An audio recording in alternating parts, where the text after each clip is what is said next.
Greetings, denizens of the tri-state area. Jacob Weil here. Hey, I'm Blue Dragon 5. Dragon, I know what we're going to do today. We're going to activate the Recap-inator and discuss my favorite cartoon, Phineas and Ferb. That's right. In honor of the 50th anniversary and in preparation for the upcoming revival, I'm guiding Blue Dragon 5 here through the series, experiencing his reactions watching it for the first time, and reliving my summer memories throughout the years. Today's episodes are Boyfriend from 27,000 BC and Voyage to the Bottom of Buford. Story by first episode of the lot is Boyfriend from 27,000 BC, and the story by Martin Olson, storyboarded by Aliki Theophilopoulos and Mark Christofouli, and directed by Zach Moncrief. All right. Hello. Hello. Yeah. Okay. Yeah. So, You didn't miss much. All I did was just no, I can hear you, Jacob. I can respond now. Okay. So, how you coming down on Boyfriend from 27,000 BC? I'm not impressed by it, frankly. You want to know something else? Yeah.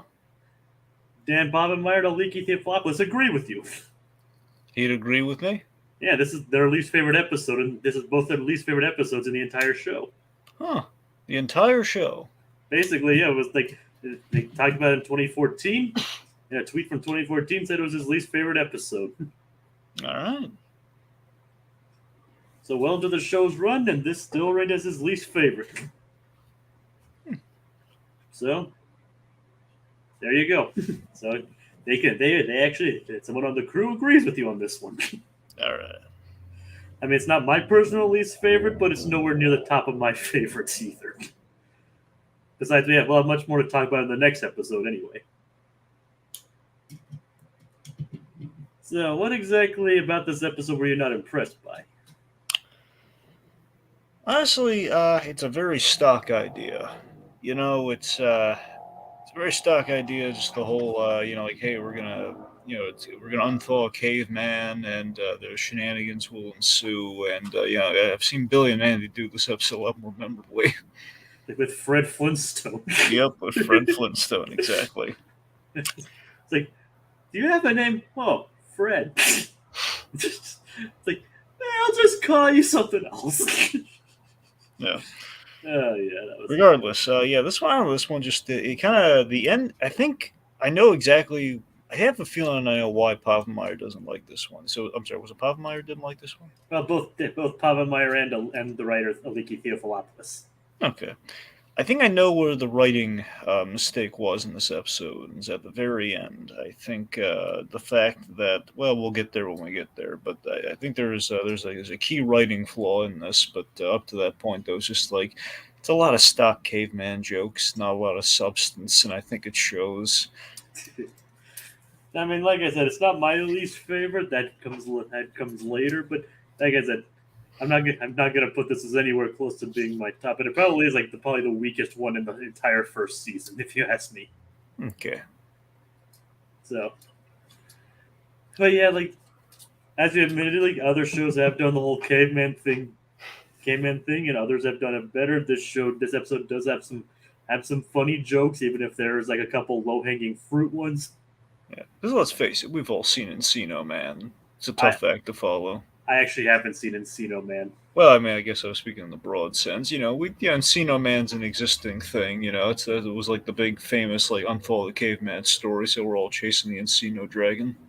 Yeah, I mean, like I said, that's one movie I actually have yet to see. But Yep. I know that Brendan Fraser was in it, and now he's won an Oscar. Yep. So you can definitely tell how far he's come since both being Encino Man, George of the Jungle, that kind of stuff. Dudley Do Right. That too. Yep. I still think George of the Jungle is like one of my I still love George of the Jungle. I also loved that George of the Jungle movie. The first one, obviously, but yeah. I mean, the second one doesn't have Brendan Fraser in it anyway. I know that's that. I love how we call that out, though. It's like, yeah, you're too busy filming something else, even though the movie does jokes. Like, studio's too cheap to hire Brendan Fraser. Yep. It's just, in reality, it was just he was filming something else at the time. But anyway, So anyway, the episode begins with the boys watching a documentary on cavemen. Mm-hmm. Then there is a commercial that gives them an idea. It's like, yes, and what is that idea? Sandwiches. Which, to be fair, I actually would watch an episode of them making sandwiches. Yeah, so the Sandwich Town ad, a lot of good advertising in Phineas and Ferb. Yep, a lot of interesting jingles. Yep. So I love how key the sandwich is to the plot, though. Yeah, it is. It is kind of interesting. It's an interesting through line for sure. Yeah, we have like a trifecta of sandwich comedy. We have Sandwich Town, we have making sandwiches, and we have Doofenshmirtz's Sandwich Grudge. Yeah, for whatever reason, he doesn't like people dressed as sandwiches, but he's okay with people dressed as tacos. Because of the hats. The sombreros, yes. Actually, we'll get. Hold on one second. We'll get to Doofenshmirtz moment in a millisecond here, but let's see. I mean, you can't go wrong with a good sandwich, though. True. So, let's see. And you have to admit, the sandwiches did look good, though. Honestly, I thought they could have been a little fancier, just given the branding of Sandwich Town. It just seemed like really like it looked like. Here's the problem: we see like a whole platter of sandwiches that are just kind of like made, and those like, okay, look, that's just kind of a made sandwich that you could do at home. Versus like, this is Sandwich Town. In Sandwich Town, we make top quality sandwiches. Like, I mean, the sandwiches in this whole episode did look good, though. I mean, you know what I mean. No, they do. They look like good sandwiches. It just still feels like Sandwich Town would have like sandwiches that are more of like kind of next gen Subway, one could say. Remember, it's all about the advertising. Yes.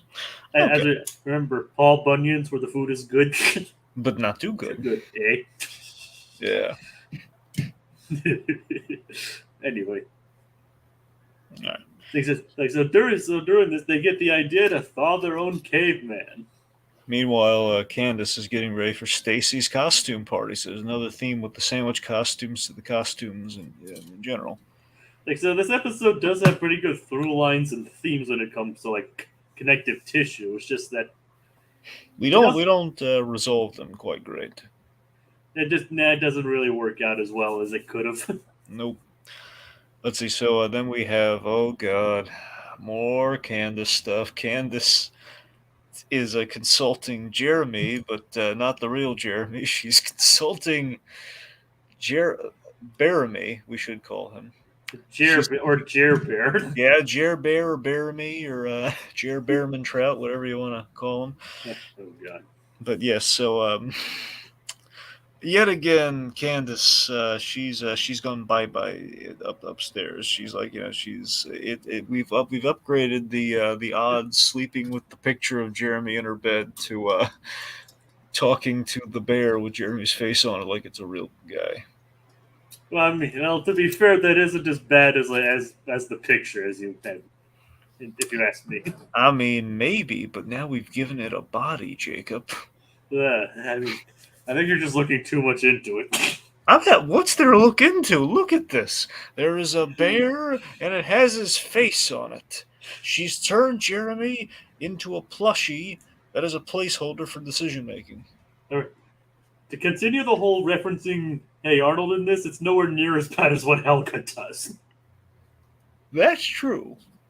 I mean, as far as I can remember, actually, we do see stuff with Candace, but like I said, it's nowhere near as bad as Helga's like borderline stalkerish obsession with Arnold. To be fair, Helga does not. She has the picture in a locket, but it's like in a locket. I don't even think she's always has it on her like when she's sleeping. It's just probably nearby. I mean, Candace is like sleeping in bed with a picture of Jeremy. Like, well, we don't really know what Helga does. I mean, you're All right, right. We don't. We haven't. But okay, anyway, moving on. I So, remember. I know. I'm just saying. We always bring it up considering the connection of the creators and all that. yeah, then we know where she got it from. She got it from her mother. Like mother, like daughter. Yep, she did. So, let's see. So she's tickled by the idea of primitive Jeremy. Yep. Yep. Just as a caveman, so she can match. Yep. All right. Meanwhile, let's talk about. Hey, Jacob. Let me ask you a question. Yeah. Where's Perry? Well, I'll tell you where Perry is. It's definitely like this is definitely a highlight of the episode where it's like where Perry does what he does his interest in the lair this time is like crossing a telephone wire dressed as a magpie. I've learned something about this show, Jacob. Yeah. Monogram's kind of a jerk. He can't be at times. And here's the thing: it's kind of like that realization from '60s Batman that if you pay real close attention, Batman hates Chief O'Hara. Seriously, if you ever go back to it, you see Adam West Batman just can't stand him. Why is that? Lots of things because Chief O'Hara always, he's like the ancillary, just kind of when they're figuring stuff out. You have Gordon, who's actually again he's the most competent we can have a civil servant be in '60s Batman. But Chief O'Hara is always like the dumb guy who puts out the dumb suggestion before they figure the most obvious thing, like, oh, Bagora, oh, we're going to need some help on this one. I know just what to do, that sort of thing. He's the... Basically, just leave everything to Batman. Exactly, but you'll notice, like, he's very incompetent in '60s Batman and really gets on Batman's nerves. It's really funny. Anyway, so... when's that going to be on Disney Plus? It's a good question. I mean, it's owned by Fox, technically. Yeah. So... Like, the only question is like, considering Indy just dropped, surprisingly. Yeah. Speaking of which, there's an Indiana Jones inspired episode coming in season 3. It's not an explicit crossover like they did with Star Wars and Marvel, but it's more like inspired by Indiana Jones. All right, so let's see. The point being, like, in the my point with the Chief O'Hara thing is that it's kind of like a realization. Oh man, Monogram's kind of a jerk. He just loves making fun. Like Perry Pleb's doing all his bidding, and he's showing up. He got him dressed like a magpie, which is one. It's a kind of a neat reference to the previous episode with the hungry magpies that ate all the bread. Also ties into the costume theme. Yeah. Yep. So let's see. So we basically like, oh yeah, you should go start doing dress as a bunny. And Carl's in on it. Yeah, Carl. The intern. Yeah. Okay. So we go to the what is it? The Danville iceberg. Glacier. Yeah. So we go to the Danville Glacier, and we have like all these frozen. Oh, it's almost like shopping for frozen. Like frozen foods, frozen creatures. Like Jurassic, Pleistocene. Oh, here we go. Yeah. All right, so they find the caveman. They get him out of there, and he's very hungry. Yep. Conk the Caveman, as voiced by John DiMaggio. Yep. So, yep. Conka. Yeah, Conk's the weak sauce of the episode, kids. One, I'm gonna go as bold as say this. Not a great caveman design. Yeah, it's kind of standard. Just looks like a schlubby guy. Schlubby guy with shaggy hair and a leopard cloth. Where's Shermie the shepherd? Where is he? I think it was a little. I don't think Shermie the shepherd had his. I think he was like in Alka's prehistoric division. Yeah. All right, let's see. So the point being, the caveman gags are very baseline, very base. It's like the only one that really gets a chuckle out of me is like probably the low hanging fruit. Like imagine what a caveman could do in the modern day. Besides politics, I can't really think of anything. Yeah, that is a good joke. I'll give you that. Yeah. I mean, it's very low hanging fruit. True. And it's basically as political as this show gets. So Candace, she has a misunderstanding that she interprets this caveman to be Jeremy because Jeremy says he was dressed as a caveman. So she's whisked away by fake Jeremy caveman, by Yeah. Conk the caveman. And we have just some party shenanigans. And again, it's just really gonna weak sauce. In the meantime, though, let's go to Doofenshmirtz Evil Evil Incorporated, Incorporated. where Doofenshmirtz's plan involves getting revenge on people in sandwich costumes. Yep, just because he doesn't get it. Now, there was one thing that was in my head during this, and this is not points of the episode. It's just kind of like a coincidence. It's really funny to me. Yeah. Now every time I think of someone specifically in a sandwich costume, I always think of one person, Who's that? Jessica Jones. Why Jessica Jones? One of the great episodes of not the best episode, but it's an important episode of Jessica Jones in the first season, which is the best season of all Jessica Jones. If you can only watch one season, watch the first season. It's very self-contained, tells you everything you need to know. Of course, and it has David Tennant in it. That's the main reason. But yes. Point being, there was an episode. I think it's episode 5 or 6. I forget if 5 is 99 Friends or if that's basically there's an episode. It's either 5 or 6. It's called "The Sandwich Saved Me," and Tegan and I actually made a running gag this when we covered Jessica Jones. We call like each big standout, awesome, like heroic moment the heroic sandwich moment because Jessica Jones, her first act of heroism was saving a little girl while dressed like a sandwich, dressed like a hoagie, to be exact. Ooh. Yeah, This, she was. this, Yeah, she was. this is putting me in the mood for a sandwich. That's what I'm saying. She was in like this big hoagie. It says hoagies for sale, 2 for 1. Hoagies for sale. Just like, hand out these flyers dressed as a sandwich, and she, used her enhanced strength to stop a little girl from being hit by a car. Nice. Yeah. So Doofenshmirtz has a bone to pick with Jessica Jones, apparently. I just don't like it, the sandwich. I mean, yeah, she's a little girl, that's nice, but did you have to do just like a sandwich? Don't bite the platypus? I mean, God. Which is kind of ironic considering what happens and then literally happens in the next episode. Yep. I mean, it's not a little kid, but it's not a little girl or anything, but it still involves saving somebody. Oh, for sure. Okay. But it's a Doofenshmirtz. He's like he hates people dressed as sandwiches, but he's fine with tacos. People dressed as tacos Because they have the hats. because they have the hats. Okay. I wonder what happened if the sandwich people wore hats. Honestly, I think they'll be fine. Yeah, it's just put on a hat and you're free from Doofenshmirtz's wrath. All right, so we have the. I'm trying to remember what the name exactly is of this vehicle. The Sandwich Suit Removinator. Yes, it's like a giant skiff shaped like Doofenshmirtz's face.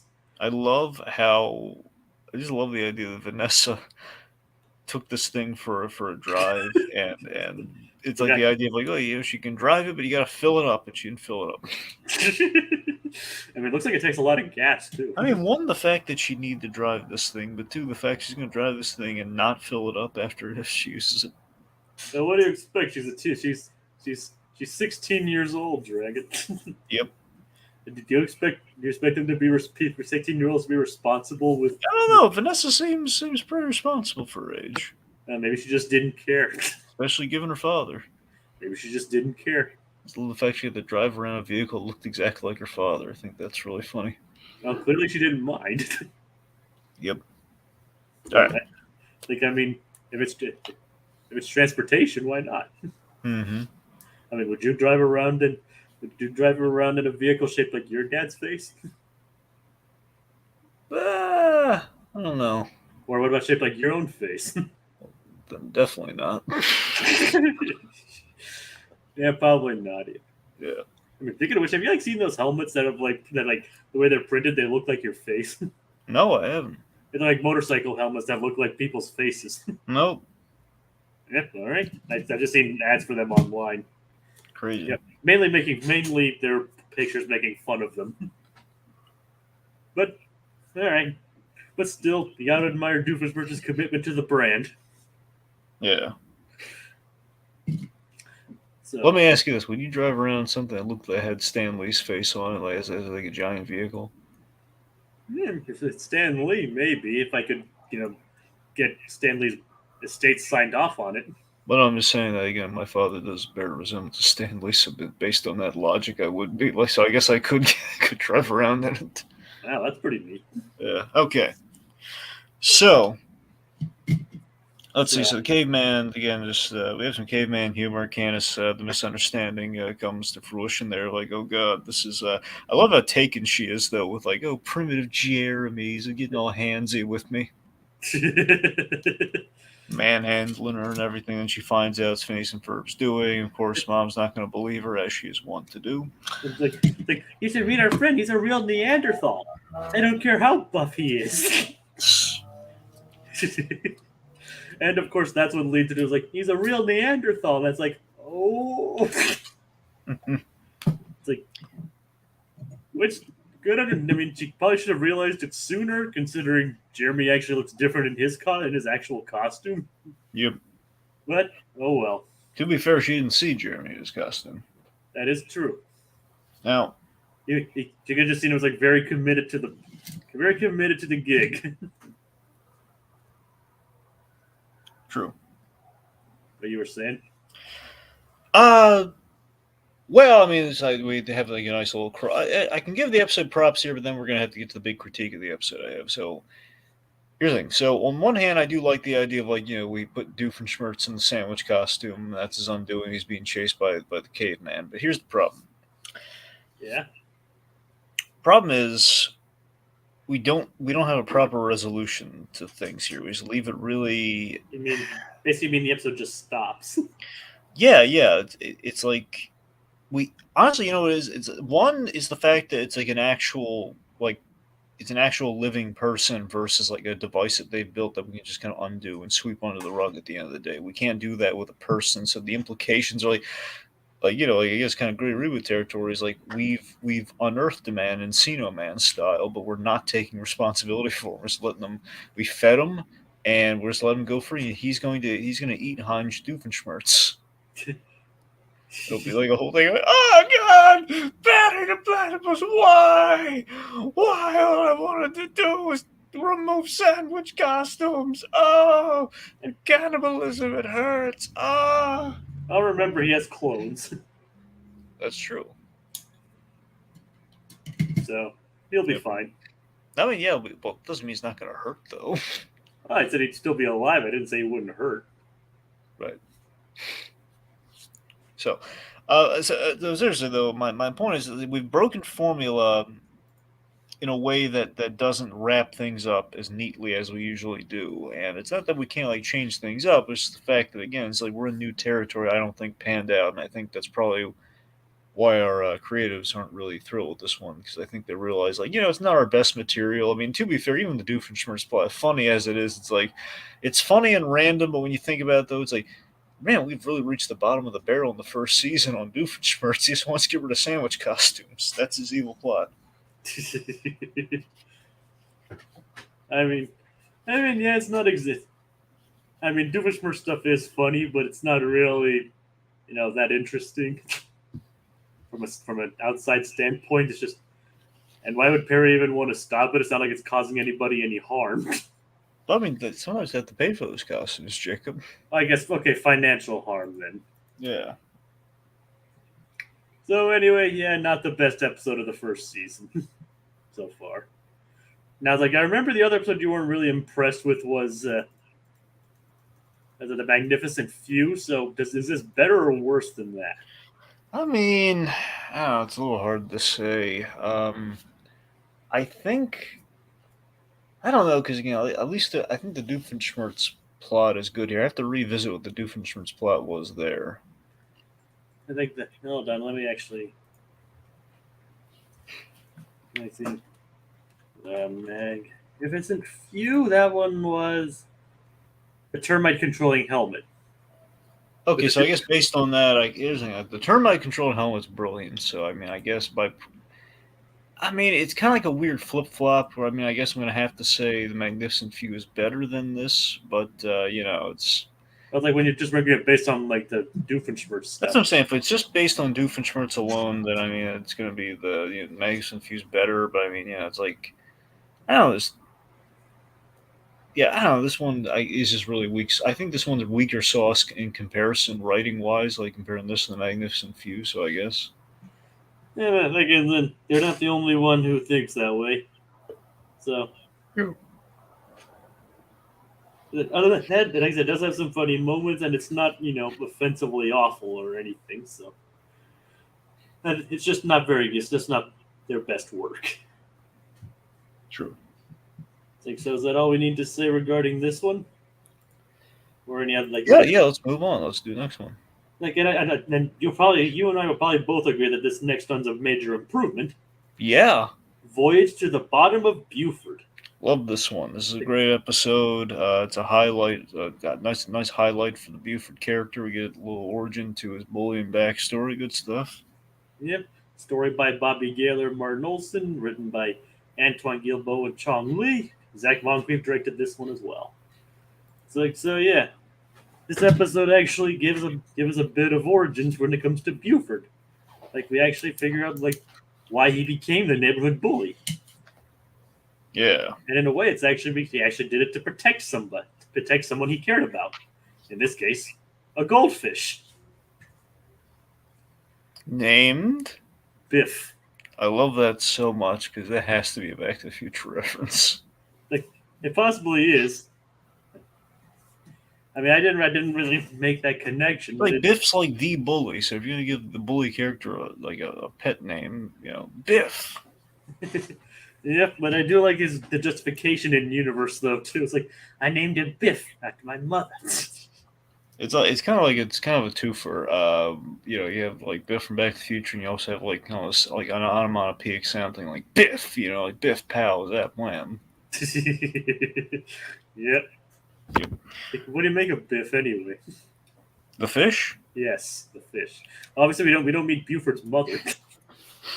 Do we ever see Buford's mother? Yeah, once or twice. And they keep the name on her, so her name is still Biff? Her name's Biffany. Huh. Oh, go figure. Okay. Yep. Yeah. Biffany Van Stom. Okay. No, the fish is cool. Fish seems a little God, what's the word I'm looking for? No idea. I know you don't know. It begins with an A. Kind of apathetic. I think apathetic is what I'm looking for. I mean, yeah, it doesn't really emote that much. Yeah. But still, it's a nice juxtaposition where the fish is very apathetic, where Buford's very emotionally involved with the little fish. Well, I mean, it's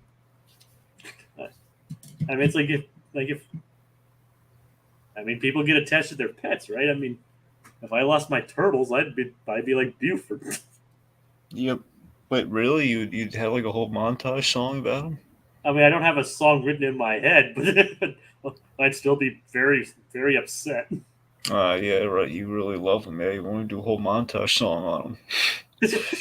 Don't even have it ready. All right, during it, I don't have montage songs in my head. I mean, okay, unless you can think of pre-written ones that I could use. Well, probably it's not easy being green. Okay. Doesn't really work in this context for sure. Well, your turtle's not green. They are green, but yeah. Anyway, let's move on. It's a day at the beach. Phineas and Ferb are there with Buford and with Baljeet and Isabella, and they hear Buford crying. The whales of the beach, Buford. Yes.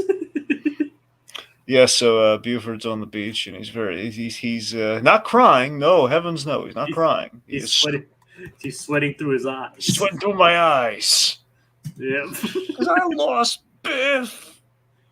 Biff is Buford's pet goldfish. He basically won him at a carnival, like one of those test your strength games. That's nice to see. It was kind of like a form of weakness, though. It was like the lowest form. You get a goldfish, and if you notice the two, it was the bottom was goldfish, the next up was nothing.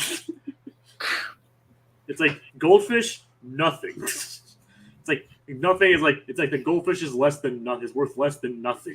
So I mean, this is really nice, kind of like adding layers to Buford, seeing that he didn't really start off as like as the big bad bully, but he was kind of like kind of more pathetic than anything else, and out of that, like something kind of grew. It's like he has like the neighborhood bully back then threatened to eat Biff. I love that. I got to tell you, man. Man, I'm a sucker for like when we save people, and we save things. I just love Buford, like kind of like manning up and like, hey, he's about to do something horrible and eat that fish, and then Buford like punches him, and Buford was born. Buford the bully was born, Yeah. and you get that twice this episode too. Yes, you do. He And was born, and then he was reborn. Yep. And that the final time was with a squid, which was pretty cool too. Yep, so we established, by the way, that Buford has one crippling fear in this world. It is squids. Beyond little Susie Johnson. Well, that too. He's afraid of squids, all suction cuppy and beaky. Now we know what his worst nightmare would be. It would be the spliced hybrid of little Susie Johnson with a squid. That would be pure nightmare fuel. Oh, yeah. Now, would it still be the size of Susie, or would it be the size of the squid? Size of the squid. But with still with tentacles and everything. Yep. Oh god, that's disturbing. Oh yeah. Gritty reboot. That's stuff for the gritty reboot. That's true. Yeah, we're not putting the graphic up.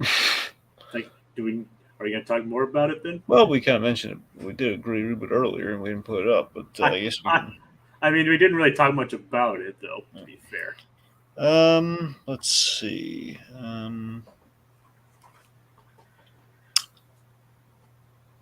right. I think we're. Okay, never mind. I think we're good. I mean, unless you want to try something. Yeah, I mean, I don't really have anything beyond like Buford standing up to both little Susie and the squid at the same time. Okay. Tell you what, put the gritty reboot up. Gritty reboot. Okay, folks, we go full Akira with Buford's worst nightmare. We go. Oh no! I know exactly what scene you're talking yeah, about. We have a thing where we have like little Susie Johnson walks up and she's like, "Hello, Buford." It's like, "Oh God, what is it? I want your fish. Like you can't have them, can't." And then basically she turns into a giant squid monster. Just but like the most horrific anime Akira way possible, where it's like bodies twisting, like think full TMS, man. Tokyo movie Shinsai, you mean? Yeah. Oh God. You just had to remind me of Akira. Yep. I actually have the Blu-ray of Akira. Nice. Yep. What are the features on that? I actually don't remember. Okay. Anyway. I can go grab it right now if you want. Oh, no. We don't have to do that right now. So, the fact of the matter is, Buford, he's lost his little fish pal. His little fishy.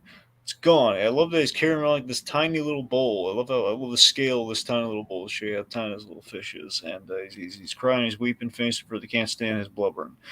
Aww. So, this is more annoying than when he was bullying us. Exactly. It's like the classic. We kind of will be want our jerk back. You know what I mean? Mm-hmm. It's like, which to be fair, Buford really isn't.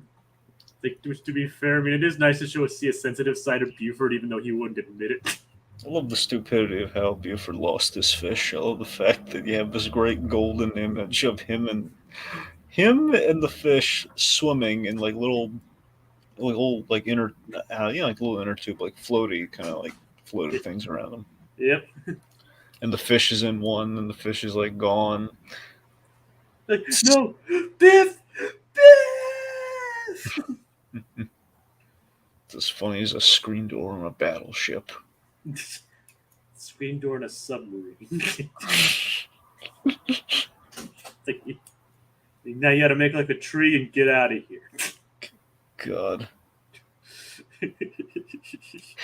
Does he have any other ones of those? Those are the two most memorable ones, either way. I forget if there's one that's put an egg in your shoe and get out of here. Then again, that's the thing. I think the whole leaf thing is really bad, so I think I might be misremembering the egg thing. But it's like make like a tree and get out of here. That's the big one. That's the main one. Yeah. And then, and it's like, it's leave, make it like a tree and leave. You sound like a dang fool when you say it like God, I that. love it when his older self. Like, his older self is smarter than his younger self. I love it so But, much but, more. but honestly, not by much. We're going on a whole Back to the Future. We're going to be here all day if we're talking Back to the Future because I love Back to the Future. Well, I do too, and there's I more time, know. and there's more time travel episodes to be had in this show. Oh, goody. So, okay, so the fact is they go into a sub. You know, we've building up the sub for a while, and they are actually we've had like a sub inside Candace. There was a hint at a time traveling sub, and now we're going in a full on submarine to Like search the depths. I remember you didn't mind the episode where they went inside Candace in a submarine. But Mm-hmm. it's like, but you weren't too big on the scenery inside. Oh, it wasn't. It's like I remember when I showed you the picture of the you're like take it off the screen. Yep. I mean, thank goodness it wasn't a colonoscopy, but yes. Like I don't think they'd go that far tracking. Well, I mean, we had like a whole. There's a movie that was nominated. I forget if it was nominated for the Oscar. No, but yeah, like Uncut Gems, man. You know, sometimes they go crazy with the sort of like internal camera thing. Like, well, I mean that's an entirely different prospect though. Yep. And Anyway, it's also a movie intended for mature audience. no, I know that. I'm just, yeah. Okay, so But yeah, so they build the submarine, which they do admit they did quickly because it usually takes them at least a montage. I love that. It's basically them kind of acknowledging we only have so much room for so many montages, and Buford's getting all the montages, so we don't have time to do a building montage. I mean, Buford already had a montage, and soon he gets another one. Exactly. Also, I do love the kind of the nice childhood idea that our friend has lost his little fish pal. Let's go. Let's build a submarine and look for it. Yeah, I mean, It's rather serendipitous that the week we cover this, we celebrated Tegan and I celebrated the Finding Nemo 20th anniversary. and I was gonna actually bring that up. I was like, oh, it is kind of an interesting. It's the thing that I mean, the timing on this episode is like entirely, us doing this is entirely coincidental, but it is pretty interesting coincidence to say the least. Oh yeah. Finding Biff. Yep. And Tom instead of so I was going to say Albert Brooks, but in this case, I guess instead of Alexander Gould, it would be Tom F. Wilson as Biff. Just imagine you gave that little fish a voice, it would be. I mean, to be fair, Dragon, Thomas F. Wilson has voiced fish in the past. I know he has many a time. He's blessed some of the best funny fish too. Yeah, so it's not the first time Biff has voiced fish. SpongeBob's flat classmate was it? He's like, I'm gonna kick your butt. I'm saying, do you remember what we called that guy? Was it again with an F? Flats. Flats. It was Flats. Flats the flounder. Flats the flounder. Yeah. And then of course we had the Strangler. Yeah, he could be the Strangler. I'm the Strangler. Oh, I should have known. Your cleats are in my eyes. Like, get your cleats out of my eye sockets. How'd that even work? How'd they even get away with that? Well, I know it's because we didn't see any penetration of the cleats in the eyeballs. It was just the fact we had the headier image of SpongeBob. We're not seeing anything gruesome right now, but what we are seeing is SpongeBob like vertically standing as the Strangler's running around. and then we do see him put band-aids on his eyes. Yeah, that's the thing. So I like to think that was like network logic. Like, well, so long as we show band-aids on him afterwards, it's okay. It couldn't be like just the surreal humor. Don't worry, we'll just use the spare key. Anyway, we're getting off focus. Again, another Dan connection. He worked on that show too. Yeah, he did.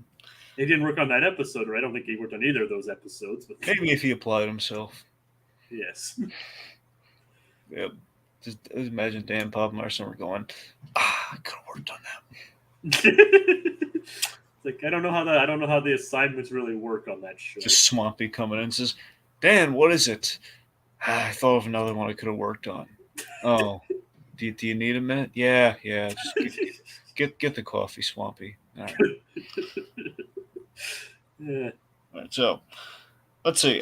Point being, it's a nice shadow idea. Like we're gonna find a little fish. Speaking of which, we have a montage. It's like, and even Isabella asks him, it's like, "Hey, Buford, are you sweating through your eyes?" No, I'm just crying. I'm just crying. It's like, just because he has to be contrarian. You know what I mean? Yeah, okay, I gotta admit, I'm the runner is good.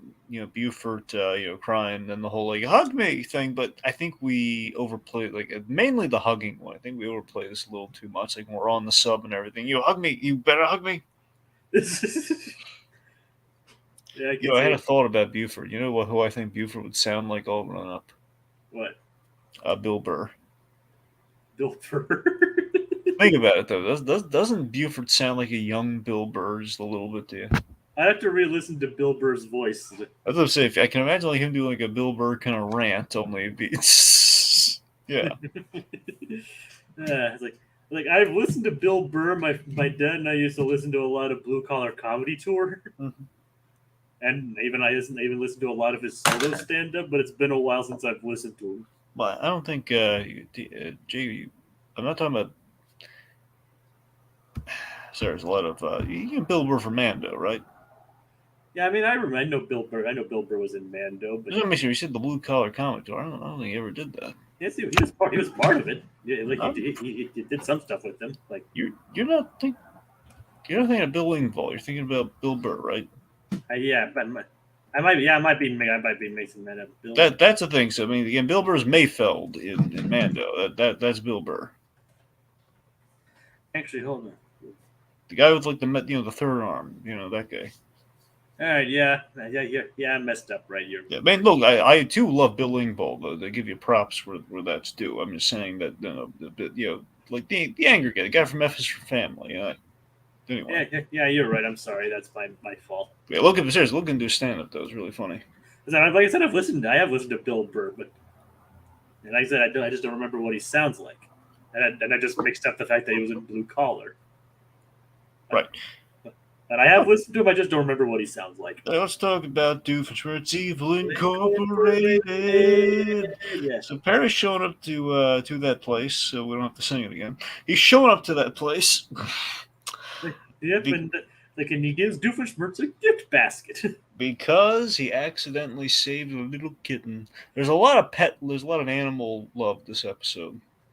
There is, and except in Doofenshmirtz's case, it was entirely unintentional. Mm-hmm. Like he was worried, like he accidentally saved a kitten when he was like getting some stuff for his evil inventions, but instead He tripped, and then the cat fell from the tree right into the bag, so it looks like he saved a little kitten, and it's damaging his reputation like crazy. And right on the eve of the evil scientist fraternity reunion. Of Omega. I love that. One, I love the Omega thing's priceless, but I just love the fact that it's like an evil scientist fraternity reunion. Yeah, there are more evil scientist organizations to be had in this show. Oh yeah. I mean, an actual one that Doofenshmirtz himself helps create. Yeah. And it's named something you probably wouldn't expect. But I'm not gonna give it away. Anyway, I love that Doofenshmirtz. He's like telling us, so Doofenshmirtz has not done anything wrong here. It's just he's giving his pleas to Perry the Platypus here about, no, this didn't happen, and it's ruining my streak cred. And Perry the Platypus is like, after he's given him this really nice gift basket, which I love that he's intent on keeping because it's got nice stuff like muffins and bread and cheese and. I mean, to be fair, I'd keep that gift basket too. Yeah. I mean, it looks like a really nice gift basket. Mm-hmm. I mean, maybe there's other goodies in there for all we know. No, for sure, yeah. But Perry walks away while he's trying to explain his plan. The Recap-inator. It's like, no, that was very rude, Perry the Platypus. Yeah, that's the thing. So here's the thing. So yeah, this media Recap-inator actually it's an ethic. Okay, this is where we're going to get into the more ethical reboot than gritty reboot. But let's just go for it for the heck of it. So this idea. Doofenshmirtz has not really done anything wrong. He's just trying to, like help his street cred by getting rid of, of images that he does not want that are really just him correcting the media narrative, which no one's going to listen to. So it's kind of this thing of like, he's setting the record straight. He's like he's controlling like pictures he doesn't want to get out. I mean, where's the crime there? And he's not really hurting anyone. He's not taking away anyone else's image. It's just the ones that are of him that he doesn't want out there. And yet Perry the Platypus is beating him up over it. Like, well, to be fair, Perry just did want to go in, and Doofenshmirtz trapped him. So. Well, that's because he was being very rude, and he wasn't even excused. And if you just waited there and let him finish, he could have just walked out. Like, well, who knows what other damage Doofenshmirtz could have done? Well, not any damage at all. Just seeing how just looking at his success rate. This kind of this last episode, he captured Perry the Platypus with like a coat hanger, essentially, with like kind of a hat rack and a coat hanger. So Perry, honestly, I think Perry's just getting complacent. I think Perry needs like a little, he needs these little zets now and again. He needs a little, he needs a little training. He's getting soft, that platypus. He's getting captured by a hat rack. Perry always gets captured, though, but he always gets out. True.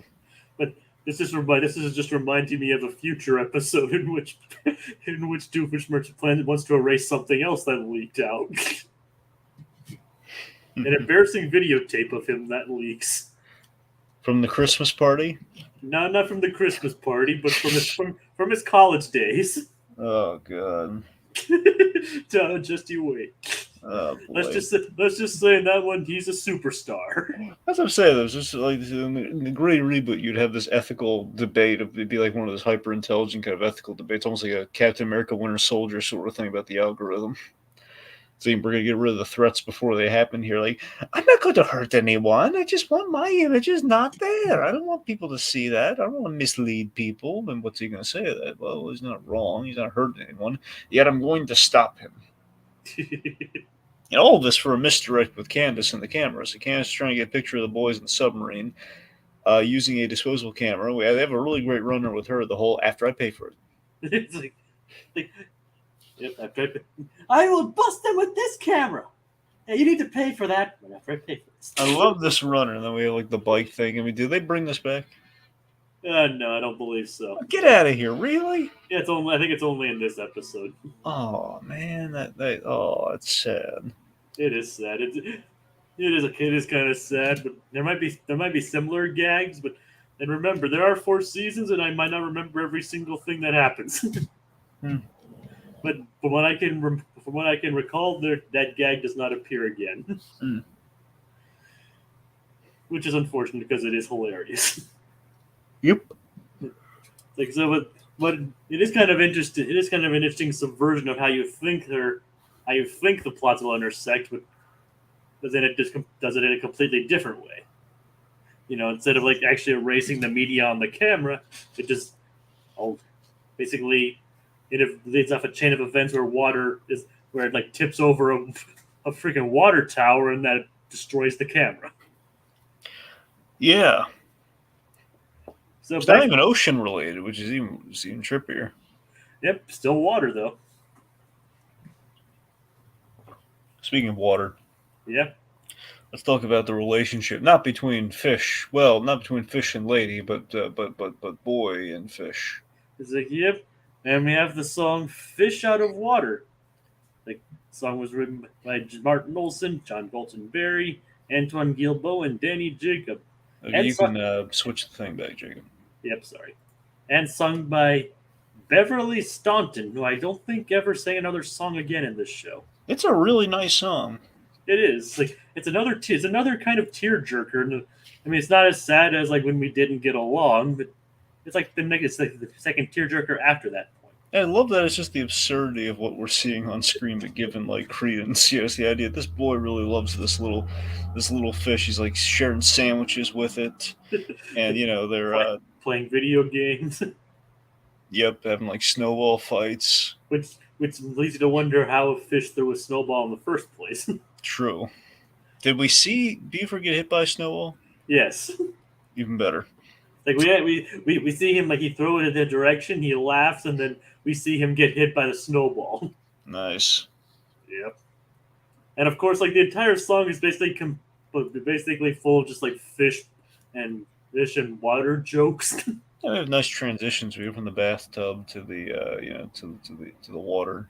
But as you point out, yeah, it's like it's a funny, heartfelt song about a boy and his fish. Yeah, You kind of feel bad for Buford in a way, while you're also kind of laughing at the absurdity. absolutely. So then we have the big test to win back his friend here, where a squid comes out of nowhere. It's all suction cuppy and beaky. After they find Biff in the like an underwater wreckage, which is kind of like reminiscent of Little Mermaid in a way. A little bit. And then we see it's from Little Mermaid to 20,000 Leagues Under the Sea Yeah. with with I was about to say the Kraken. Yeah. No. That's something else. Yeah, that's a Clash of the Titans, Yeah. and actually, Scandinavian mythology, True. not Greek, by the way. But anyway, we get the giant squid, and it starts to abduct everyone. It's like, Buford, a little help here. You can't do it. He's afraid of the squid until the squid takes his fish and he mans up instead of being a little whiny baby man. It's like, a little baby man. Yeah, like stop doing your impression of DiCaprio, Buford. Yep, so it gets everybody, including Biff, and which, obviously, as you mentioned earlier, like provides a nice parallel to the beginning of the episode where how we've actually defended Biff in the first place, and now like he just goes up, stands at like, you and me are gonna dance, and just Walks down there and just takes him out with one punch, like the way Phil punches that shark in Hey Arnold. I don't remember that episode. You don't? Oddly, no. Huh. I mean, what season was it in? That was probably one of the later seasons. It was 4 or 5, I think. Then yeah, I definitely wouldn't remember. Probably 4, honestly, because it was Jimmy Kafka. Yeah, I didn't make it. I haven't made it that far in Hey Arnold. Yeah, I was thinking it was like the old Iron Man competition where all the old guys were doing like a triathlon or kind of a charity run or some sort, and they're like a decathlon, and they're in the water, and basically they swim out too far. Grandpa, Phil's, I think it's like Phil's legs don't work, and that Jimmy Kafka's arms aren't working, so they can do this sort of team up there where they have to swim back, but on their way, sharks are around. The sharks coming right at them, and they heard like, okay, you know what you do when you come up against a shark? You punch him really hard in the nose. That's the dumbest thing I ever heard. Let's try it. So Phil punches the shark in the nose, and they survive. I wonder if does that actually work? I mean, that's what the rumor is. I mean, I also, mean, it never is a misnomer though. That sharks, unless blood is in the water, sharks actually won't attack you. Yeah, I know that much. I'm just saying, if a shark does come after you, I was like, I'm not that I want to get close enough to a shark like that to find out. Yeah, wouldn't it? It'd be really impressive though. You know what a sign of a real tough guy would be? What?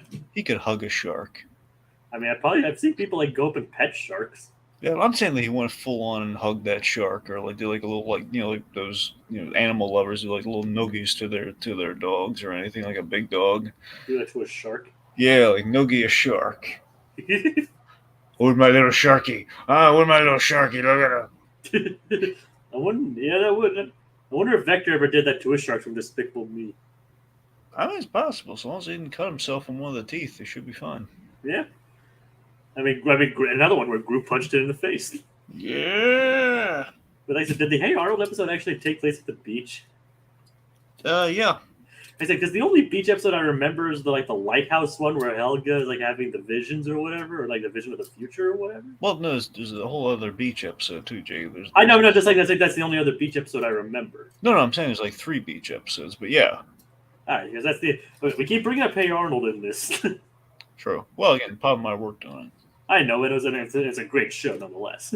Okay, so Buford again. He stands up to the squid, takes him out one punch, and he's got his fish back. He's all right down the sea here, and then he's giving wet willies and all sorts of stuff. Buford's back. They're heading back. Candace is stymied yet again.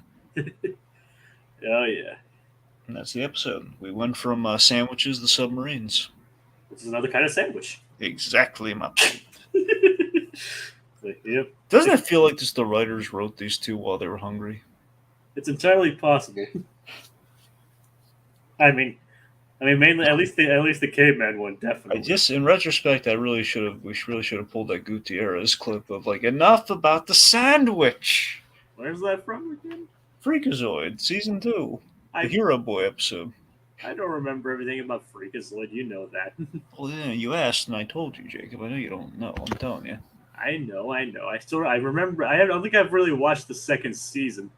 I love the second season. Well, I love them both. The second season, it's so weird. Gun to my head, I think I might say the second season, but I think I'm more nostalgia for it. But they're both great. It's like, yeah. The only thing I've seen from season 2 was Norma Days. Oh, it's good. It's like, which is I think is like literally the last episode. No, it is. Norm Abram. Oh, I'm touching Norm Abram. I'm holding Norm Abram above my head. like if only they could do a Norm Abram episode that parodies Amadeus. Oh yeah. Oh my god! All right. It's like so. You Yeah. you have Norm Abram call Ricardo Montalban a punk. Crazy. That entire show is crazy. In the best of ways. All right, and that's the end. Yes. So two very strong. No, not two very strong. Like one very strong episode and one kind of okay, maybe not so good episode. Yeah. It's like so you definitely said so. Voyage to the Bottom of Buford, definitely a great highlight of this season. Boyfriend for 27,000 BC, not so much. I don't think they got the year wrong, technically. I mean, it feels more like. I don't know. They said, I'm sure they got it right because there's a line in the episode that says 28,000. Like, yeah, I don't think they did the math part very properly in that episode either. That's the thing. I don't know how right any of that. I don't know if it's like a thing right. Well, it's like one of those like the 1,000-year difference or not. I don't even know if that's really a thing, but technically it'd be more like 28 or 29,000 years. Yeah. So yeah.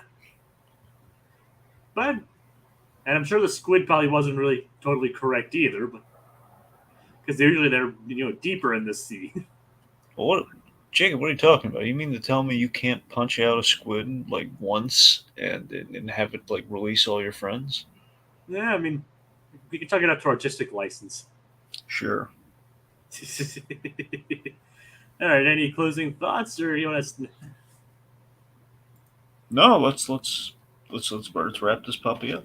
All right, let's wrap this puppy up.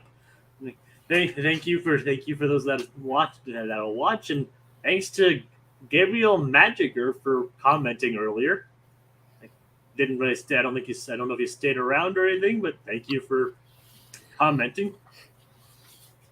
And this day is, and keep in mind that, and nobody commented. This is released on a Wednesday, but due to scheduling shuffles, and that means we will not be doing another one this Friday, right, Dragon? That's true. Yes. We're big due to was it still like Geek Out planned on Friday? Or? Well, no, actually, it's memoirs, so it's it's looking like there's a slim chance at Geek Out, but we're mainly doing memoirs. Point being, Friday's booked, kids. And of course, they'll probably be doing Spider-Verse too. Yeah, Spider-Verse will be Sunday, so we have that Sunday, and Friday we're doing, at the bare minimum, we're doing memoirs, so we're covering all the May movies that we saw. All right, so we will not be doing a Recap-inator this Friday, but we will be back to our regular scheduled programming next Friday, tentatively speaking. Yeah, tentatively speaking, yeah. I mean, sure, anything could happen, but we'll let you guys know. Yep. All right, so join us next week on the Phineas and Ferb Recap-inator, where the boys discover the meaning of miniature golf, and Doofenshmirtz gets revenge on fast food clowns. Ooh. Good night, everybody. Enough about the sandwich already. Good night,